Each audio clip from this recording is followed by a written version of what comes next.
ഇന്ന് വിഷു റെസിപ്പിയിലെ മൂന്നാമത്തെ വിഭവമായ പച്ചടി ഉണ്ടാക്കാം. അതുണ്ടാക്കുന്ന ഈ കിവി വെച്ചാണ്. ഇതൊന്ന് കഴുകിയൊന്ന് തൊലിയൊക്കെ കളഞ്ഞ് അരിഞ്ഞെടുക്കാം.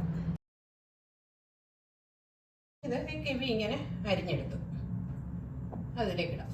ഇത് 2 പച്ചമുളകും 10 ചെറിയ ഉള്ളി ചെറുതായിട്ട് അരിഞ്ഞത് അത് ഇടാം. കുറച്ച് ഉപ്പ്, ഒരു 1/2 ടീസ്പൂൺ ഉപ്പ്, കുറച്ച് കറിവേപ്പില, വെള്ളം, ഒരു 3/4 ഗ്ലാസ് വെള്ളം. ഇനി ഇതൊന്ന് വേകട്ടെ. ഒരു മിക്സിയുടെ ജാറിലേക്ക് 1/2 കപ്പ് തേങ്ങ, 1/4 ടീസ്പൂൺ ജീരകം, 1/4 ടീസ്പൂൺ കടുക്, ഇതൊന്ന് വെള്ളം ഒഴിച്ച് നന്നായിട്ട് അരച്ചെടുക്കാം. ഇത് വെന്ത് പറ്റിയിട്ടുണ്ട്. ഇതിലേക്ക് ഈ അരപ്പ് ചേർക്കാം. ഇത് പച്ചമണം ഒന്ന് മാറുന്നവരെ ഒന്ന് നന്നായിട്ട് ചൂടാവട്ടെ. അത് കഴിഞ്ഞ് ഓഫാക്കാം. ഇനി ഇത് ഓഫാക്കാം.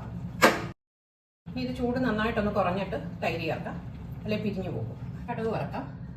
വെളിച്ചെണ്ണ, 1/4 ടീസ്പൂണിൻ്റെ പകുതി കടുക്, കറിവേപ്പില, ഉണക്കമുളക്. ഓഫാക്കാം. ഇപ്പം തണുത്തിട്ടുണ്ട്. ഇതിലേക്ക് തൈരിടാം. 1 കപ്പ് തൈര്, ഉപ്പിടാം, കടുക് വറുത്തോടെ ചേർക്കാം. 10 മിനിറ്റ് ഒന്ന് അടച്ചു വെക്കാം.